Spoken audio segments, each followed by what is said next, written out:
Welcome to our program where you will hear the raw truth. My name is George. I am your brother and I love you. Before proceeding with our program, we are pleased to announce that this show is sponsored by AG Fashion Tailoring at 2280 Frederick Douglass Boulevard. That's between 122nd and 123rd Street in Harlem. They provide custom and stock men's and women's clothing which are designed by Abdu Gway. Their telephone number is 212-932-0826. We thank them again for making this program possible. The discussions and information that you hear on this program is based upon my book, Dear Brothers and Sisters, Gender and Its Responsibility. Dear Brothers and Sisters, Gender and Its Responsibility, in which I have 38 chapters or essays in which I relate most things to gender. I have the gender of government, the gender of economics, and so on. We also have available flyers. This one here is, Are You a Bull or Are You Hamburger Meat?, which is considered a very effective piece of literature. The other one is American Women and the Harem Master, and it shows the increasing control that government has over our women. This is a flyer here. It's called The Raw Truth, in which I discuss briefly the issues affecting society, and we mention that our program, when our program is on. You see our telephone number here, and you can call in at any time. It's a voicemail number, and we will respond quickly to it. As is the today's topic, it's a very important topic. In fact, we will probably run a 2 or 3 part series based on the Tyrant Mother. The Tyrant Mother. That will be the subject of our presentation today, folks. However, as is our practice, we review the 7 major issues affecting society. They are, we have 1.5 million men in prison. We have the highest incarceration rate in the world. The rate of our prison incarcerations has been doubling every 10 years. In 1972, we had 250,000 men in prison, which was considered high. In 1982, we had 500,000 men in prison, which was considered terrible. By 1992, we had 1 million men in prison. Now we have 1.5 million men in prison, and it is expected by the year 2000 we will have 2 million men in prison. It's time that society addresses that issue.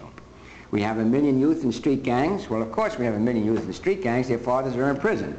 Most of them are being raised without fathers. Our women have increasing physical, mental, and emotional problems.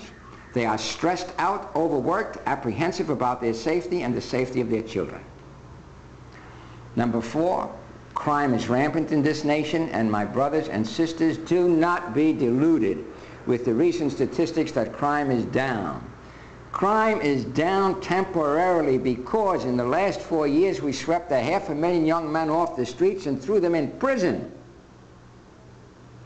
Now when the next group of young men of that age comes along, we will have a new surge in crime again. And unless you and I do something differently about it, the solution will be still more men in prison. Number 5, our educational system, our academic system, is in a state of dysfunction. High schools have become holding pens in which little more is learned than how to use condoms. Colleges give increasingly higher grade point averages to students with lower and lower SAT scores. Number 6, our economy is stagnant at best because we have forgotten the source of new. You see, and it is new that creates jobs. People cannot create jobs. Governments, financial institutions, they really and truly cannot create enduring jobs.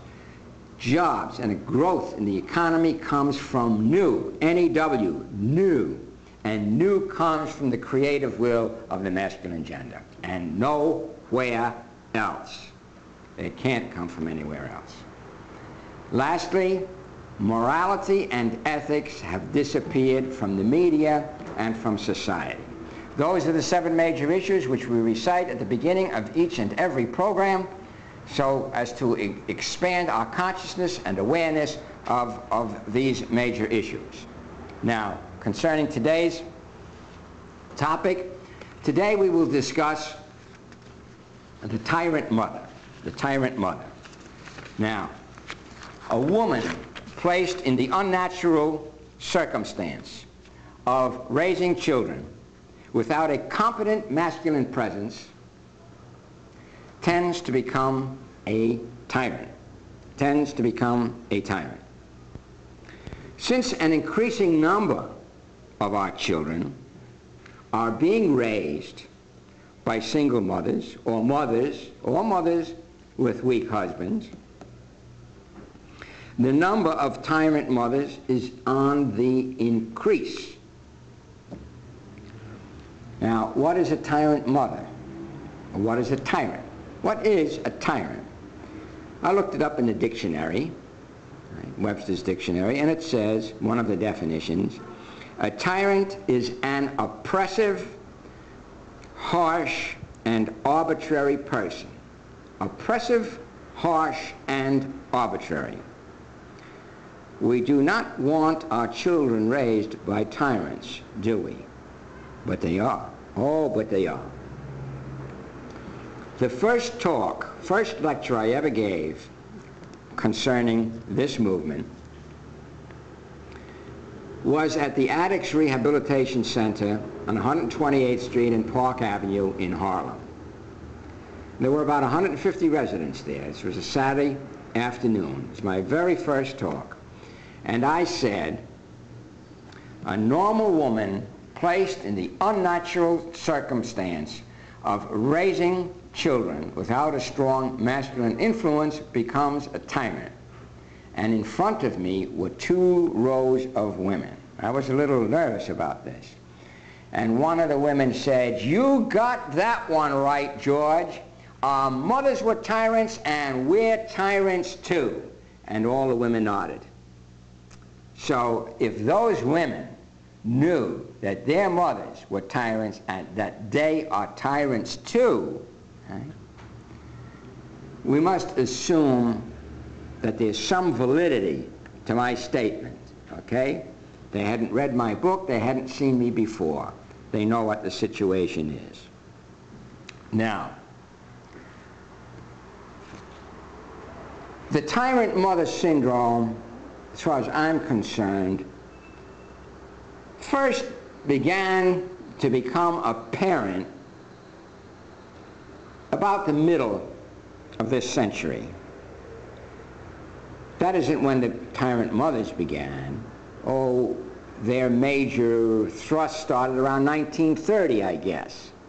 But it became apparent when the children of the tyrant mother reached adulthood and could start writing about it.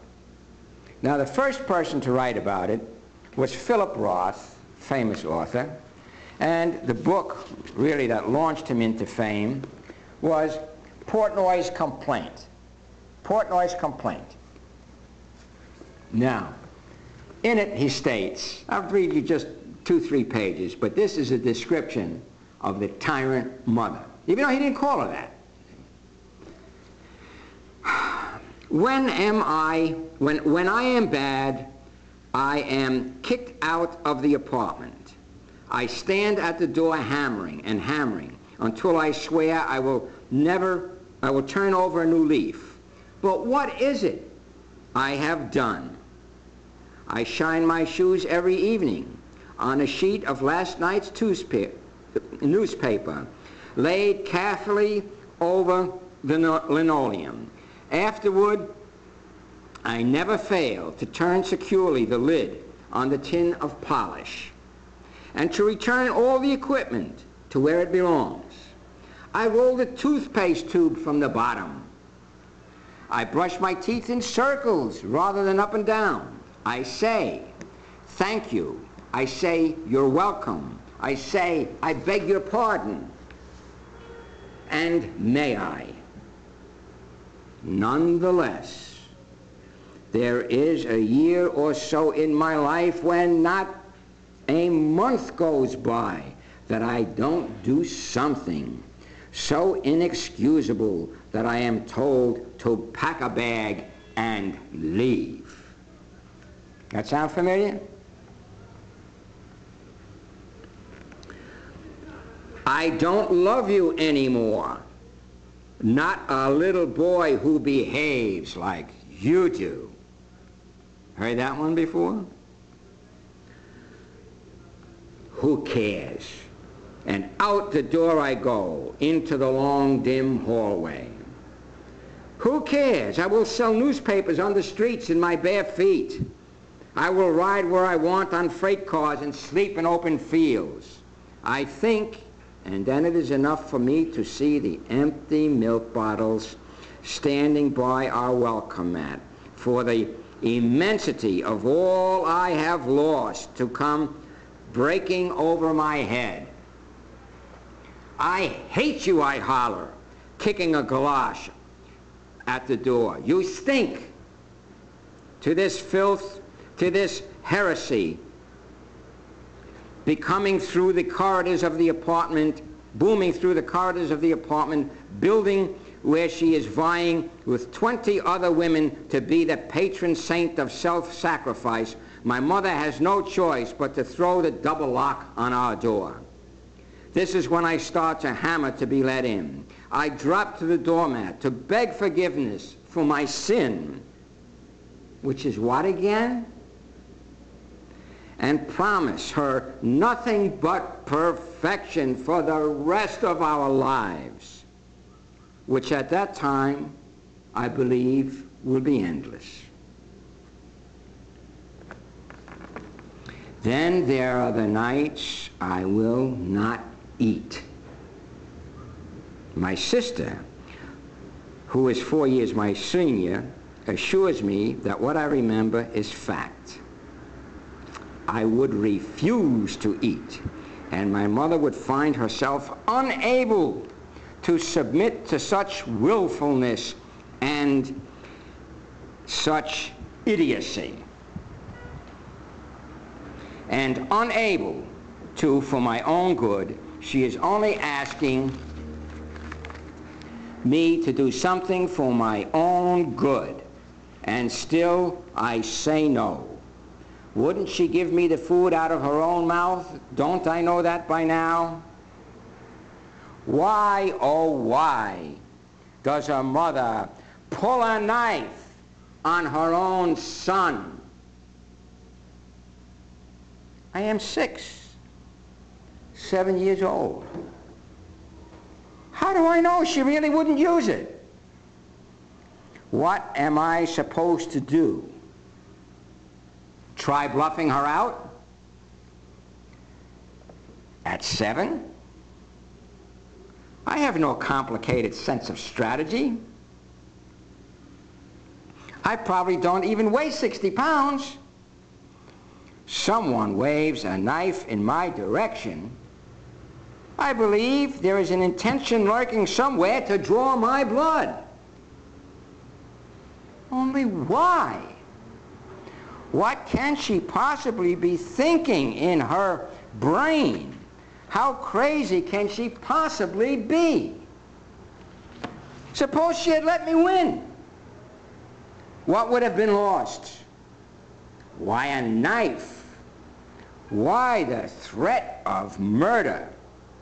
Why is such total and annihilating victory necessary?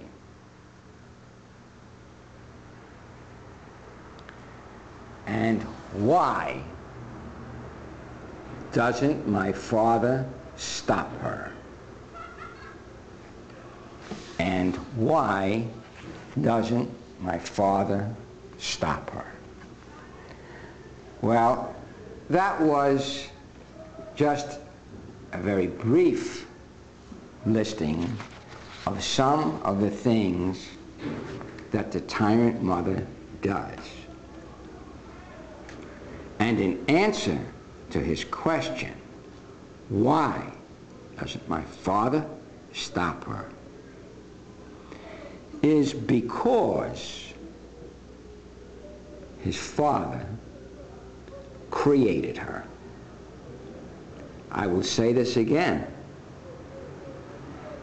His father doesn't stop her because his father created her.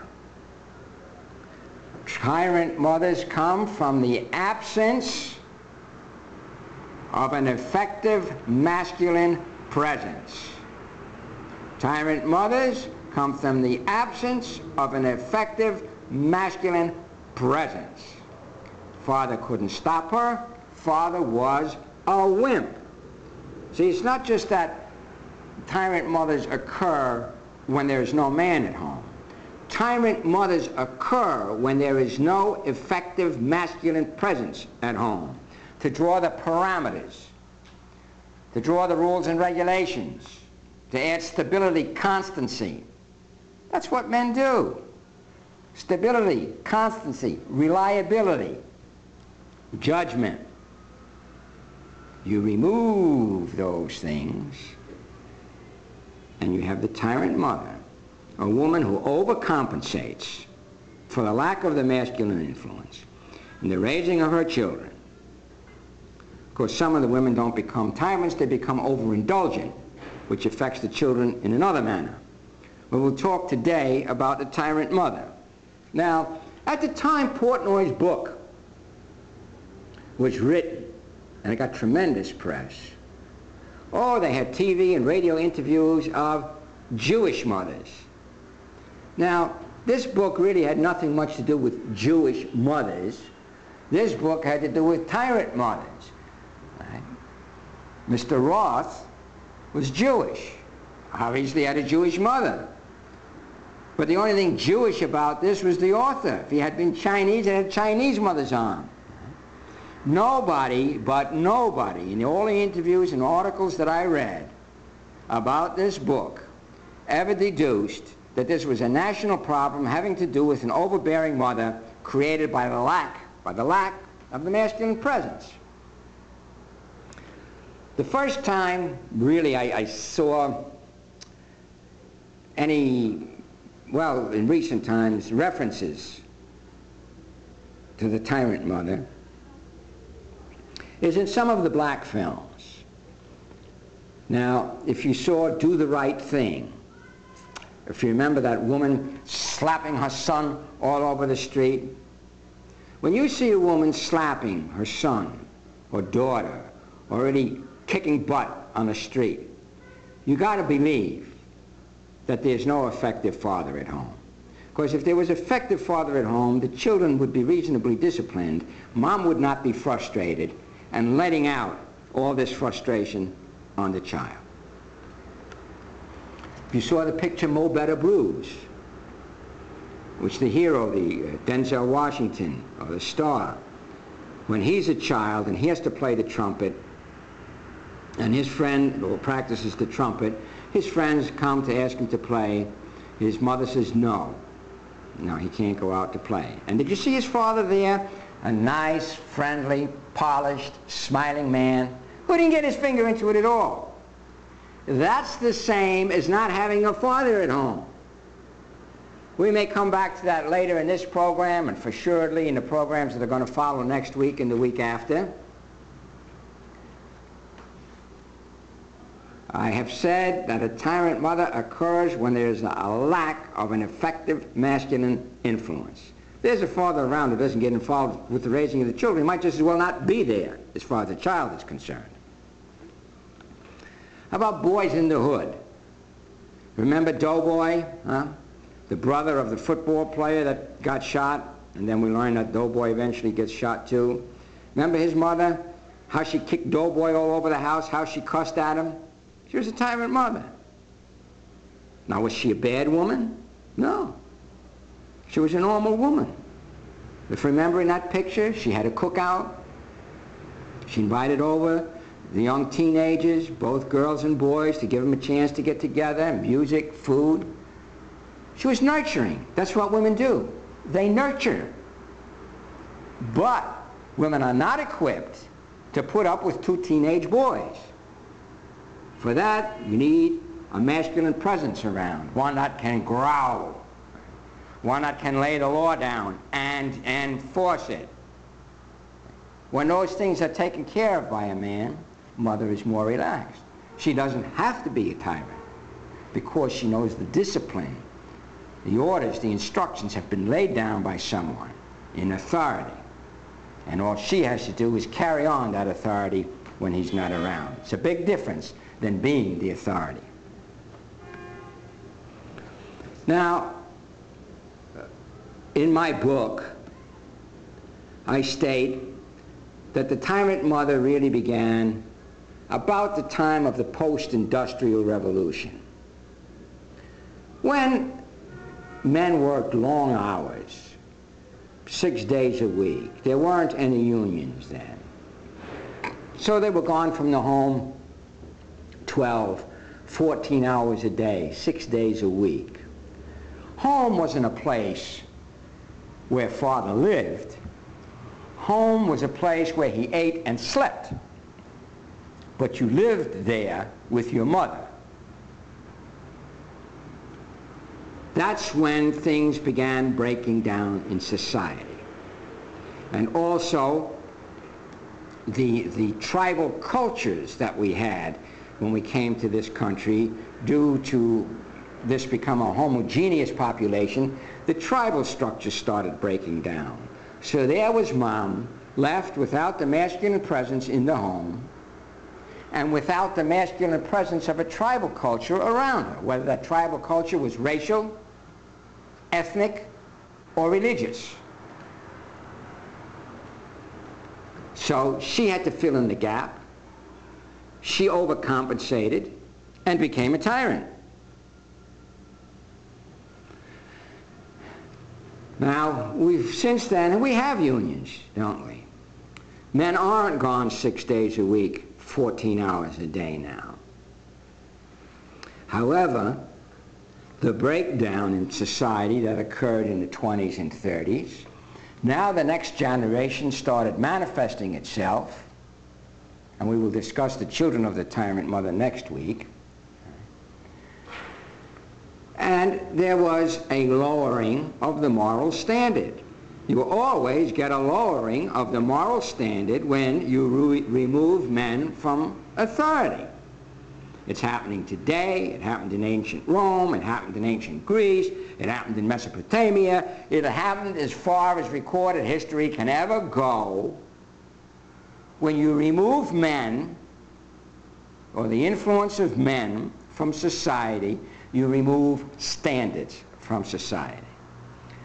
You see, my brothers and sisters, the reason that men are broader at the shoulders than at the hips is not to be donkeys, not to be beasts of burdens. That's a misconception. We are broader at the shoulders than we are at the hips in order to have the strength to enforce the standards that we set, to protect our turf, to deter incursions upon our way of life. That's why we are stronger, okay? Not to be beasts of burden. Remember that, my brothers. You are not meant to be a beast of burden. You are meant to be a man, to rule, to establish the environment that enables women to nurture the race. This is the male calling. Women nurture the race. Men provide the environment and means for that nurturing to take place. Women nurture the race, men provide the environment and means for that nurturing to take place. When you remove the masculine influence, you have weakened the environment for women to nurture the race, and they cannot nurture it as effectively. I'm not talking about the exceptions, I'm talking about the norm, my brothers and sisters. The Tyrant Mother, regardless of her level of intelligence and good intent, produced a negative environment that had profound effects upon her children. We will discuss the children of the Tyrant Mother next week. I should point out here that there are 2 chapters in my book dealing with the Tyrant Mother. 2 major chapters, okay? One is called Tyranny at Home, which takes you through the history of the Tyrant Mother, and the other is called Children of the Tyrant Mother. Tyranny at Home and Children of the Tyrant Mother. About 10 pages in my book devoted to that, and I feel the Tyrant Mother syndrome is prevalent throughout this nation. I would say probably 90% of the people of this nation are infected by the Tyrant Mother. And just like those women at the Addicts Rehabilitation Center said to me over 4 years ago, George, you got that one right. Our mothers were tyrants, and we're tyrants too. Our mothers were tyrants, and we're tyrants too. Now, if you want to see and hear how the Tyrant Mother abused her children, and the children of the Tyrant Mother are abused children, whether they have a mark on them or not, whether they're black or white, rich or poor, Jews, Christians, Muslims. The children of a tyrant mother, of a mother who's raising them without the masculine presence, are abused children. Tune in next week and see what happens to the children of the Tyrant Mother. Thank you for being with us this day. See you next week.